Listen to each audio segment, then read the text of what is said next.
Hello friends, എല്ലാവർക്കും good morning. ചെമ്മനീർപ്പൂവിൻ്റെ ഇന്നത്തെ super hit വിശേഷത്തിലേക്ക് എല്ലാവർക്കും സ്വാഗതം. അങ്ങനെ വർഷയുടെ അച്ഛൻ്റെ ഒരു അതിക്രമ വർത്തമാനം കേട്ട് കഴിഞ്ഞപ്പോഴേക്കും അത് അച്ചമ്മയ്ക്ക് തീരെ അങ്ങോട്ട് ഇഷ്ടപ്പെട്ടില്ല. അപ്പം അച്ചമ്മ ഉപദേശിക്കാനായിട്ട് പോവുകയാണ്. അപ്പോൾ ഉപദേശിച്ച് കഴിഞ്ഞപ്പോഴേക്കും ഇയാൾ വീണ്ടും അച്ചമ്മയോട് എതിർത്ത് സംസാരിക്കണം. അല്ലാണ്ട് നിങ്ങളെ പോലുള്ളവരൊക്കെ എന്താ പിന്നെ പറയേണ്ടത്? ഇതേപോലെയാണോ ഫംഗ്ഷൻ വെക്കുന്നത്? ഇതുവരെ വർഷ പോലും എത്തിയിട്ടില്ല. അതേപോലെ തന്നെ എന്തൊരു കോലമാണ് ഇതാണ് ഓഡിറ്റോറിയം. ഒരു നല്ലൊരു ഡെക്കറേഷൻ ഇല്ല, നല്ലൊരു ഫുഡില്ല. ആ വന്ന ആൾക്കാർ മുഴുവനും ലോക്കൽ ആൾക്കാർ. എനിക്കൊന്നും ഇഷ്ടപ്പെടാത്ത കാര്യങ്ങളാണെന്നൊക്കെ പറഞ്ഞപ്പോഴേക്കും ഒരു കാര്യം ആലോചിക്കണം. ഇത് നിങ്ങളുടെയും കൂടി മകളുടെ വെഡിങ് ആനിവേഴ്സറിയാണ്, അതും കൂടി ആലോചിക്കണം എന്നൊക്കെ ചോദിച്ചപ്പോഴേക്കും അത് തന്നെയാണ് ഞാനും പറഞ്ഞത്. എൻ്റെ മോളിലൊരു ഗതികേടെ അതേപോലെ അവൾക്ക് സംഭവിച്ചത്. അങ്ങനെയും പറഞ്ഞുകൊണ്ട് ഇയാൾ ഈ അച്ചമ്മയോട് പറയാണ്, നിങ്ങൾക്ക് വയസ്സായില്ലേ, ഇനി കൂടുതൽ തർക്കിക്കാനൊന്നും ഇങ്ങോട്ട് വരേണ്ട ആവശ്യമില്ല. അവിടെ ഏതെങ്കിലും മൂലക്ക് പോയി ഇരുന്നിട്ട് നല്ല ഫുഡും അടിച്ചിട്ട് പോകാൻ നോക്ക്. അല്ലാതെ എൻ്റെ അടുത്ത് മെക്കിട്ട് കയറിയിട്ടെന്ന് യാതൊരു കാര്യമില്ല എന്നൊക്കെ പറയുകയാണ്. അപ്പോൾ ഇത് കേട്ട് അച്ചമ്മയ്ക്ക് കലി വരികയാണ്. അപ്പോൾ ഇയാൾ അവിടെ നിന്ന് പോയി കഴിഞ്ഞപ്പോഴേക്കും അച്ചമ്മ ദേഷ്യം കൊണ്ട് വല്ലാത്തൊരവസ്ഥയിൽ നിൽക്കുകയാണ്. ഈ സമയം തന്നെ നമ്മുടെ സച്ചിയും രേവതിയാണെങ്കിൽ റെക്കോർഡിംഗ് സ്റ്റുഡിയോയിലെത്തി കഴിഞ്ഞപ്പോഴേക്കും വർഷയെക്കുറിച്ച് ചോദിക്കണം. എന്താ വർഷ നിങ്ങളോട് പറഞ്ഞായിരുന്നോ വർഷ ഇങ്ങോട്ട് വരുമെന്ന്? അയ്യോ ഇല്ല, വരുമെന്ന് പറഞ്ഞില്ല, ഞങ്ങളെന്നാലും വന്നൊന്ന് നോക്കിയെന്ന് മാത്രമേ ഉള്ളൂ. ഇവിടെ വർഷ വന്നിട്ടൊന്നുമില്ല. പിന്നെ വേറൊരു സ്റ്റുഡിയോ ഉണ്ട്, ആ സ്റ്റുഡിയോയിൽ നിങ്ങളൊന്ന് പോയി നോക്ക്, ചിലപ്പോൾ അവിടെ കാണും വർഷ എന്ന് പറയാം. എന്നെങ്കിൽ ശരി എന്ന് പറഞ്ഞുകൊണ്ട് ഇവർ രണ്ടുപേരും കൂടി അങ്ങോട്ട് പോവാണ്. അപ്പോൾ ഇവർ രണ്ടുപേരും കൂടി അങ്ങോട്ട് പോയി കഴിഞ്ഞപ്പോഴേക്കും നമ്മുടെ ശ്രീകാന്തിനെ കാണിക്കുകയാണ്. അപ്പോൾ ശ്രീകാന്തിനാണെങ്കിൽ ആകെ ടെൻഷൻ. ശ്രീകാന്ത് നേരെ സച്ചിയെയും രേവതിയെയും വിളിക്കണം. അപ്പോൾ സച്ചിയെ വിളിച്ചു കഴിഞ്ഞപ്പോഴേക്കും സച്ചിയുടെ എന്തായി, വർഷയെ കണ്ടെത്തിയോ, അവൾ എവിടെയാണെന്ന് മനസ്സിലായെന്ന് ചോദിച്ചപ്പോഴേക്കും ഇല്ലടാ, കണ്ടെത്തിയിട്ടില്ല, ഞാൻ അവളെ അന്വേഷിച്ചുകൊണ്ടിരിക്കുകയാണ്, ഞാൻ സ്റ്റുഡിയോയിലേക്ക് പോയി, പക്ഷേ സ്റ്റുഡിയോയിലും കാണാനില്ല അവളെ. സ്റ്റുഡിയോയിലും ഇല്ല അവളെ. ദൈവമേ, അവളിവിടെ എവിടെ പോയി? ഇവിടെ ആൾക്കാരെല്ലാം നിരന്നു കൂട്ടിയിരിക്കുകയാണ് എൻ്റെ സച്ചിയേട്ടാ, അവൾ എവിടെ പോയെന്ന് ഒരു പിടുത്തവും ഇല്ലല്ലോ. ഇനി ഞാൻ ആൾക്കാരോടൊക്കെ എന്ത് മറുപടി പറയും?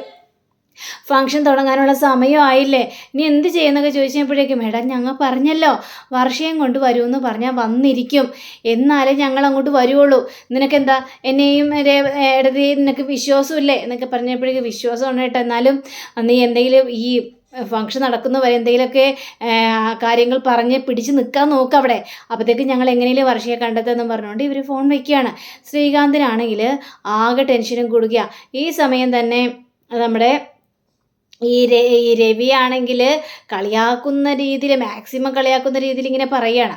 അപ്പോൾ ഈ വർഷയുടെ അച്ഛനും അമ്മയും കൂടി രവിയുടെ മുന്നിലേക്ക് വന്നിട്ട്, അല്ല എന്തിനുള്ള പുറപ്പാടാണ്, എന്തൊക്കെയാണ് ഇവിടെ കാണിച്ചു കൂട്ടുന്നത്, ഇതൊക്കെ എന്ത് ഫങ്ഷനാണ്, നിങ്ങൾക്കൊക്കെ ഫങ്ഷൻ്റെ രീതി അറിയോ? നിങ്ങൾ അങ്ങനെയാണല്ലോ ചെയ്യുന്നത്. അപ്പോൾ ശ്രീകാന്തിനോട് ചോദിക്കുകയാണ്, ശ്രീകാന്ത് എവിടെ വർഷ എന്നൊക്കെ ചോദിച്ചപ്പോഴേക്കും വർഷ വരുവച്ചാ ഉടനെ തന്നെ വരും, അതിനു മുമ്പേ ഇവിടെ കുറച്ച് ഡാൻസും പരിപാടികളൊക്കെ ഉണ്ടല്ലോ. അപ്പോൾ സർപ്രൈസായിട്ട് വെച്ചിരിക്കുകയായിരുന്നല്ലേടാ ശ്രീകാന്തേ എന്ന് രവി ചോദിച്ചു കഴിഞ്ഞപ്പോഴേക്കും അതെ അച്ഛാ, സർപ്രൈസ് തന്നെയാണ്. അപ്പോൾ ഇയാൾക്ക് മധുസൂദനൻ ഭയങ്കരമായിട്ടും ഒരു കുശുമ്പും കുന്നായ്മയൊക്കെ വരികയാണ്. അയാൾ ചോദിക്കുകയാണ്, സർപ്രൈസ്, എല്ലാം സർപ്രൈസ് ആയിരിക്കും, അതുകൊണ്ടായിരിക്കും നിങ്ങളുടെ മകൻ സർപ്രൈസായിട്ട് എൻ്റെ മകളെയും തട്ടിക്കൊണ്ട് പോയത്. ഇത് കേട്ട രവിക്ക് തീരെ അങ്ങോട്ട് ഇഷ്ടപ്പെട്ടു. അപ്പോൾ രവിയാണെങ്കിൽ നിങ്ങളുടെ മകളെ ആരും തട്ടിക്കൊണ്ടൊന്നും പോയിട്ടില്ല, അവൾ സ്വന്തം ഇഷ്ടപ്രകാരം എൻ്റെ മോൻ്റെ ഒപ്പം ഇറങ്ങിപ്പോന്നാണ്. അങ്ങനെയും പറയാം, പക്ഷേ അതുകൊണ്ട് എന്താ, അവൾ അനുഭവിക്കുന്നില്ലേ? ശരിക്കും അനുഭവിക്കുന്നുണ്ട്. എന്തനുഭവിക്കാനായിട്ട്? അവൾ അങ്ങനെ അനുഭവിക്കുന്നൊന്നുമില്ല. ആ വീട്ടിൽ സന്തോഷത്തോടെ അവൾ കഴിയുന്നു, പിന്നെ സന്തോഷത്തോടെ കഴിയുന്നു, ഒന്ന് പോടപ്പനെ എന്നൊക്കെ പറഞ്ഞുകൊണ്ട് രവി അങ്ങോട്ട് അപമാനിക്കുകയാണ്. പക്ഷെ അപ്പോഴും അച്ചമ്മയ്ക്ക് സ്വന്തം മകനെ അപമാനിക്കുന്നത് തീരെ അങ്ങോട്ട് ഇഷ്ടപ്പെടാത്തൊരു കാര്യമാണ്. അപ്പോൾ ഈ നമ്മുടെ ഈ മധുസൂദനൻ്റെ ഭാര്യയാണെങ്കിൽ വാ നമുക്ക് പോകാൻ മധുവേട്ടാ എന്ന് പറഞ്ഞുകൊണ്ട് വിളിച്ചുകൊണ്ട് പോവുകയാണ്. വിളിച്ചുകൊണ്ട് പോയി കഴിഞ്ഞപ്പോഴേക്കും അച്ചമ്മയാണെങ്കിൽ ഇവനെ ഇങ്ങനെ വെറുതെ വിട്ടാൽ ശരിയാവില്ല, ഇവനിട്ടൊരു മർമ്മ ചികിത്സ എനിക്ക് കൊടുത്താലേ മതിയോളെന്നും പറഞ്ഞുകൊണ്ട് കൈ ഇങ്ങോട്ട് രണ്ട് വിരലിങ്ങോട്ട് പിരിച്ചിങ്ങോട്ട് വെക്കുകയാണ്. പിരിച്ചുകൊണ്ട് അവനിട്ട് പള്ളക്കിട്ട് തന്നെ കൊടുക്കണമെന്ന് വിചാരിച്ചുകൊണ്ട് തന്നെയാണ് നമ്മുടെ അച്ചമ്മ കൈ വിരലിങ്ങനെ പിരിച്ചിങ്ങനെ വെച്ചിരിക്കുന്നത്. അങ്ങനെ നമ്മുടെ ശ്രീകാന്ത് ആണെങ്കിൽ നേരെ ചന്ദ്രയുടെ അടുത്തേക്ക് ചെല്ലുകയാണ്. അമ്മേ, ഞാനൊരു കാര്യം പറയട്ടെ അമ്മേ, അമ്മ ഒരു ഡാൻസ് കളിക്കാവോ? ഡാൻസോ? അതെ അമ്മേ, ഇവിടെ സ്റ്റേജ് പ്രോഗ്രാം അല്ലേ, വർഷ വരട്ടെ. വർഷ വരട്ടെ, എന്നിട്ട് ഞാൻ ഡാൻസ് കളിക്കാം. എന്നൊക്കെ. അയ്യോ അമ്മേ, അത് പിന്നെ വർഷ വരട്ടെ, അപ്പോഴേക്ക് എന്തെങ്കിലും ആൾക്കാരെ ബോറടിപ്പിക്കാതിരിക്കാൻ വേണ്ടി നമുക്ക് ഡാൻസും പ്രോഗ്രാമുകളൊക്കെ വെക്കണമല്ലോ. അതുകൊണ്ട് അമ്മ ഒരു ഡാൻസ് കളിക്കാതെ നേരത്തെ എന്നോട് പറഞ്ഞിരുന്നെങ്കിൽ ഞാൻ ചെയ്യുമായിരുന്നു. ഞാൻ പ്രാക്ടീസും ചെയ്തിട്ടില്ല, ഒന്നും ചെയ്തിട്ടില്ല. അപ്പോൾ പിന്നെ സ്റ്റേജിൽ കയറി എങ്ങനെയാടാ ഞാൻ ഡാൻസ് കളിക്കുന്നത് എന്ന് ചോദിക്കുമ്പോൾ അമ്മേ പ്രാക്ടീസൊന്നും വേണ്ട, അമ്മക്കറിയാവുന്ന പാട്ടിൽ അറിയാവുന്ന രീതിയിലൊരു ഡാൻസ് കളിച്ചാൽ മാത്രം മതി അമ്മേ എന്ന് പറയാം. ശരി, ഇപ്പം നീ പറഞ്ഞ സ്ഥിതിക്ക് ഞാൻ പോയി ഡാൻസ് കളിക്കാം അല്ലേ. അപ്പോൾ ബാമയും പ്രോത്സാഹിപ്പിക്കുകയാണ്. ശരി ചന്ദ്രേ, പോയി കളിക്കും, നിൻ്റെ കഴിവ് എല്ലാവരും ഒന്ന് കാണട്ടെ എന്നേ പറഞ്ഞുകൊണ്ട് സ്റ്റേജിലേക്ക് കയറ്റി വിടുകയാണ്. അങ്ങനെ ശ്രീകാന്തും അതേപോലെ തന്നെ ചന്ദ്രയും കൂടി നിന്ന് സംസാരിക്കുകയാണ്. അപ്പോൾ ശ്രീകാന്ത് പറയണത് എൻ്റെ അമ്മയാണ് ഈ വെഡ്ഡിങ് ആനിവേഴ്സറിക്ക് ഞങ്ങൾക്ക് അമ്മ തരാൻ പോകുന്ന ഗിഫ്റ്റാണ് ഈ ഡാൻസ്. അപ്പോൾ നിങ്ങളെല്ലാവരും കണ്ട് ആസ്വദിക്കണം എന്നൊക്കെ പറഞ്ഞ് എല്ലാവരോടും പറയുകയാണ്. ഇത് കേട്ട ഈ വർഷയുടെ അച്ഛനും അമ്മയും അവിടെ നിൽക്കുന്നുണ്ടല്ലോ. അപ്പോൾ വർഷയുടെ അച്ഛൻ ഇങ്ങനെ പറഞ്ഞ പിന്നെ ഈ പെണ്ണുമ്പോഴുള്ള ഡാൻസ് വയസ്സാം കാലത്തല്ലേ ഡാൻസ് എന്നൊക്കെ പറയാം. അപ്പോൾ ഇത് ഇടഞ്ഞപ്പോഴേക്കും അച്ഛമ്മയാണെങ്കിൽ എടാ രവി, ദേ ചന്ദ്ര ഡാൻസ് കളിക്കാൻ പോകുന്നു. അതേ അമ്മേ, ഇന്നേ കലക്കും. അവളല്ല, സ്റ്റേജ് കലക്കി മറിക്കും അവൾ ഇതിങ്ങനെ പറയാം. അപ്പോൾ നമ്മുടെ ചന്ദ്രയ്ക്ക് നല്ലൊരു പാട്ട് വെച്ചു കൊടുക്കാൻ, പൂവേ പൂവേ പാലപ്പൂവേ എന്ന് പറഞ്ഞൊരു പാട്ട് വെച്ചു കൊടുക്കുക. അങ്ങനെ ആ പാട്ടിൽ നല്ല മനോഹരമായിട്ട് തന്നെയാണ് ചന്ദ്ര അവിടെ നൃത്തം വയ്ക്കുന്നത്. ഇതെല്ലാം കണ്ട് ആൾക്കാരെല്ലാം ആസ്വദിച്ച് നിൽക്കുക, എല്ലാവരും ആകാംക്ഷയോടെ. പക്ഷേ വർഷയുടെ അച്ഛനമ്മയ്ക്ക് മാത്രം ഭയങ്കര കുശുമ്പ്. അപ്പോൾ വർഷയുടെ അച്ഛൻ ഇവള് ഈ പെണ്ണുപിള്ളത് എന്താ കാണിച്ചു വിടുന്നത്? അല്ല രവി, നിൻ്റെ ഭാര്യ നല്ല ആട്ടക്കാരിയാണെന്ന് തോന്നുന്നല്ലോ. ഇത് കേട്ട അച്ഛമ്മയ്ക്ക് തീരെ ഇഷ്ടപ്പെടുന്നില്ല. അച്ഛമ്മയ്ക്ക് രണ്ടൊന്ന് കൊടുക്കാനായിട്ടാണ് തോന്നുന്നത്. ഇത്ര ആൾക്കാരുണ്ടല്ലോ, അപ്പോൾ വെറുതെ ഒരു ഫംഗ്ഷൻ കുളമാക്കണ്ടെന്നൊക്കെ വിചാരിച്ചുകൊണ്ട് മിണ്ടാതിരിക്കുകയാണ് നമ്മുടെ അച്ഛമ്മ. അപ്പം രവിയാണെങ്കിൽ എൻ്റെ ഭാര്യ ആട്ടക്കാരിയൊന്നുമല്ല, അവൾക്ക് നന്നായിട്ട് ഡാൻസ് ചെയ്യാൻ അറിയാം, അവളുടെ ഒരു ഡാൻസറാണ്. പിന്നെ ഈ പ്രായത്തിലല്ലേ ഡാൻസർ. എടാ ഇങ്ങനെയായിരുന്നെങ്കിലേ നിൻ്റെ ഭാര്യയെ ഏതെങ്കിലും ഒരു സിനിമയിലേക്കോ നാടകത്തിലേക്കോ കയറ്റി വിടായിരുന്നില്ലേ? അങ്ങനെയാണെങ്കിൽ നിനക്ക് ഡ്രൈവർ ജോലി ചെയ്യേണ്ട ആവശ്യമില്ലായിരുന്നടാ എന്നും പറഞ്ഞുകൊണ്ട് കളിയാക്കുക. ഇത് കേട്ട രവിക്ക് അരിശം വന്നിട്ട് പറയണേ, അങ്ങനെ എൻ്റെ ഭാര്യയെ പണിക്ക് വിട്ടിട്ട് ചിലവ് കഴിക്കേണ്ട ആവശ്യമൊന്നും എൻ്റെ കുടുംബത്തിനില്ല. എനിക്ക് നട്ടെല്ലുണ്ട്, അധ്വാനിക്കുള്ള കഴിവുമുണ്ട്, ബലവും ഉണ്ടായിരുന്നു. അങ്ങനെ ഞാൻ അധ്വാനിച്ച് എൻ്റെ കുടുംബം പോറ്റി. അല്ലാതെ ഭാര്യയെ വിട്ട് സമ്പാദിക്കേണ്ട കാര്യമൊന്നും എനിക്കില്ല എന്നിങ്ങനെ പറയുകയാണ്. പിന്നെ ഭാര്യയെ വിട്ട് സമ്പാദിക്കാനുണ്ടല്ലെന്ന് മാത്രം. എടാ എന്നിട്ട് നീ എന്താ ഉണ്ടാക്കിയടാ? നീ വല്ലതും ഉണ്ടാക്കിയോ എന്നിങ്ങനെ സംസാരിച്ച് ഇവരിങ്ങനെ കളിയാക്കുന്ന രീതിയിൽ പറയാം.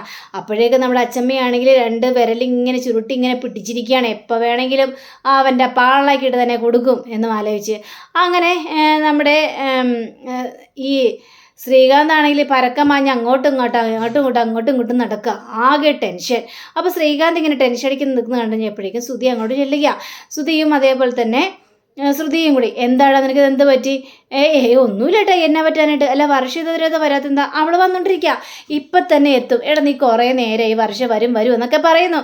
ഇതുവരെയായിട്ടും വർഷനെ കണ്ടില്ലല്ലോ. ഫംഗ്ഷൻ തുടങ്ങാനുള്ള സമയമായില്ലേ?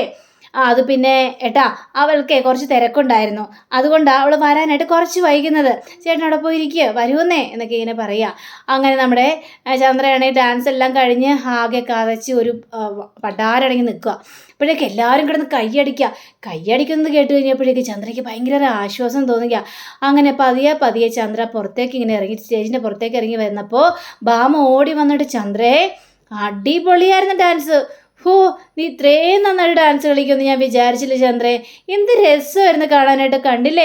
എല്ലാവരും കൈയടിച്ചത് കണ്ടില്ലേ എന്നൊക്കെ പറഞ്ഞപ്പോഴേക്കും ആണോ ബാമേ, എൻ്റെ ഡാൻസ് അത്രയ്ക്കും നല്ല രസമായിരുന്നു. ഞാൻ സത്യം പറയുന്നത്, അത്രയ്ക്കും നല്ല രസമായിരുന്നു എന്ന് പറയാം.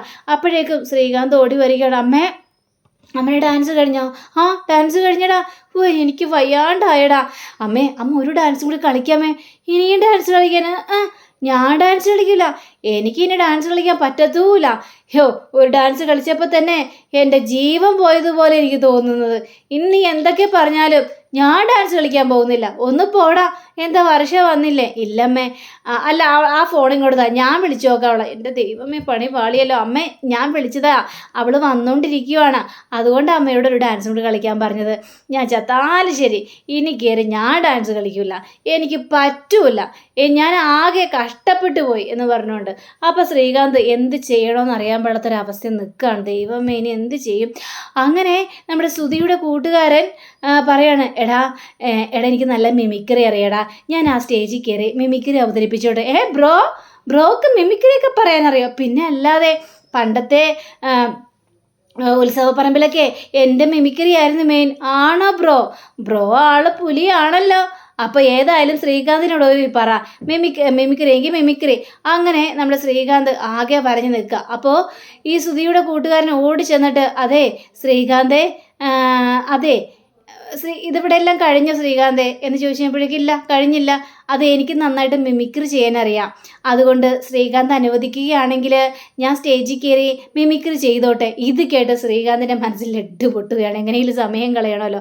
അയ്യോ എന്തൊരു ചേട്ടൻ, ഞാൻ എപ്പോഴും അനുവാദം തന്നിരിക്കുന്നു. ചേട്ടനാൾ പുലിയാണല്ലോ, ചേട്ടനപ്പോൾ മിമിക്രിയൊക്കെ ചെയ്യാൻ അറിയില്ല. അതെ എനിക്ക് മിമിക്രിയൊക്കെ ചെയ്യാനായിട്ട് നന്നായിട്ടറിയാം എന്ന് പറയാണ്.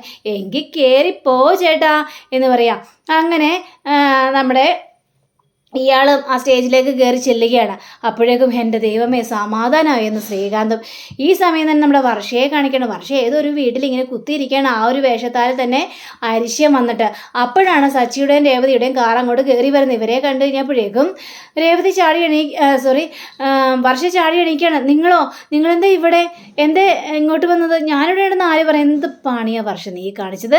നിന്റെ കാരണം നോക്കി ഒന്ന് പൊട്ടിച്ചിട്ട് ഇവിടെ നിന്ന് എടുത്തുകൊണ്ട് പോകാനാ തോന്നുന്നു. നീ എന്ത് പരിപാടി? അല്ല നിങ്ങളോട് ആരാ പറഞ്ഞത് ഞാൻ ഇവിടെ ഉണ്ടെന്ന്?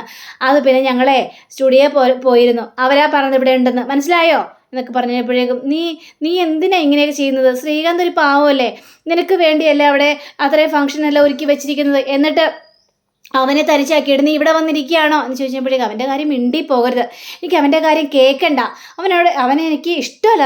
എന്നോട് എന്ത് വലിയ ചതി ചെയ്തതെന്ന് അറിയാവോ? എന്ത് ചതിയെന്ന്? ഞാനെന്നെ സന്തോഷത്തോടു കൂടി തന്നെയാ അവൻ്റെ അടുത്തേക്ക് പോയത്. അവൻ്റെ അടുത്തേക്ക് പോയപ്പോഴേ അവനെ അവിടുത്തെ ആ പ്രിയെ എടുത്തു പൊക്കിക്കൊണ്ട് വെച്ചിരിക്കുകയായിരുന്നു. ഇത് കേട്ട് നമ്മുടെ രേവതി ഇരുന്ന് പൊട്ടിച്ചിരിക്കുകയാണ്. എന്തിനാ രേവതി ചേച്ചി എന്തിനാ ചിരിക്കുന്നത്? ഞാൻ ഇത്രയൊക്കെ പറഞ്ഞിട്ട് എന്ന് പറഞ്ഞപ്പോഴേക്കും എൻ്റെ പൊന്നു വർഷേ, നമ്മുടെ ശ്രീകാന്തിനെ നീ തെറ്റിദ്ധരിച്ചിരിക്കുകയാണ്. എന്താ ശ്രീകാന്തിനെ ഒട്ടും വിശ്വാസമില്ല നിനക്ക്? എനിക്ക് വിശ്വാസമൊക്കെയാണ്, പക്ഷേ ഇന്നൊരു ആ ഒരു ഇത് കണ്ടു കഴിഞ്ഞപ്പോഴേക്കും എനിക്കുള്ള വിശ്വാസം പോയി. അതിന് സിറ്റുവേഷൻ എന്താണെന്ന് മനസ്സിലാക്കണ്ടേ? സച്ചിയേട്ടൻ ആലോചിച്ച് നോക്കി. സച്ചിയേട്ടാ ശ്രീകാന്ത് ചെയ്യുന്നത് ശരിയാണെന്ന് തോന്നുന്നുണ്ടെന്ന് ചോദിച്ചപ്പോഴേക്കും, മോളെ നിനക്ക് ശ്രീകാന്തിൻ്റെ സ്വഭാവം അറിയില്ലേ? ഓഹോ, അപ്പോൾ സച്ചിയേട്ടൻ സ്വന്തം അനിയനല്ലേ സപ്പോർട്ട് ചെയ്യുള്ളൂ. രേവതി ചേച്ചി ഒരു കാര്യം ചിന്തിക്കണം. ഇതേപോലെ തന്നെ രേവതി ചേച്ചി സച്ചിയേട്ടനെ കാണാനായിട്ട് ചെല്ലുക. ആ സമയത്ത് സച്ചിയേട്ടനെ ഏതോ ഒരു പെണ്ണിനെ എടുത്തുകൊണ്ട് വെച്ചുകൊണ്ടിരുന്ന് കണ്ടു കഴിഞ്ഞിട്ടുണ്ടെങ്കിൽ സച്ചിയേട്ടന് ഇഷ്ടമാവും, രേവതി ചേച്ചിക്ക് അത് ഇഷ്ടമാവുമോ എന്ന് ചോദിക്കുമ്പോൾ സച്ചി പറയാം, എൻ്റെ പൊന്നു വർഷേ, നിങ്ങൾ തമ്മിൽ ഒരു പ്രശ്നം ഉണ്ടായി. ഇനി ഇവളോട് ഇത് പറഞ്ഞ് ഇവളുടെ മനസ്സും മാറ്റിയിട്ട് ഞാനിവളും കൂടി തല്ലുപിടിക്കുന്നത് കാണാനാണോ നിനക്കിഷ്ടം? ഞങ്ങൾ രണ്ടുപേരും സന്തോഷത്തോടെ ജീവിക്കുന്നത് നിനക്ക് ഇഷ്ടമില്ലാത്ത കാര്യമാണോ വർഷേ? ഒന്നും മിണ്ടാതിരിക്കുക സച്ചിയേട്ടാ. വർഷേ, എന്താണെന്നറിയാതെ നീ ശ്രീകാന്തിനെ തെറ്റിദ്ധരിച്ചാണ്. അതുകൊണ്ട് ഞാൻ കാര്യങ്ങളെല്ലാം നിന്നോട് പറയാം അന്നും പറഞ്ഞുകൊണ്ട് അവിടുത്തെ കാര്യങ്ങളെല്ലാം പറയാണ്. കണ്ടോ, ഇതാണ് അവിടെ സംഭവിച്ചത്. നീ പോയതിന് ശേഷമേ ശ്രീകാന്ത് പ്രിയയെ ഹോസ്പിറ്റലിൽ എത്തിച്ചതിന് ശേഷമാണ് ഫംഗ്ഷന് വേണ്ടി വന്നത്. അത് നിനക്ക് അറിയാവോ വർഷേ എന്ന് ചോദിക്കുമ്പോൾ വർഷ ആകെ ചമ്മി നാലൊരു അവസ്ഥയിലായി പോവാണ്. അപ്പം അങ്ങനെയും കാണിച്ചുകൊണ്ടാണ് നമ്മുടെ ഇന്നത്തെ റിവ്യൂ ഇവിടെ അവസാനിച്ചിരിക്കുന്നത്. അടുത്ത റിവ്യൂവിനെ കാത്തിരിക്കുക, സബ്സ്ക്രൈബ് ചെയ്യുക. എല്ലാവർക്കും നല്ലൊരു ദിനം ആശംസിച്ചുകൊണ്ട് തന്നെ നമസ്കാരം. Thank you. See again. By.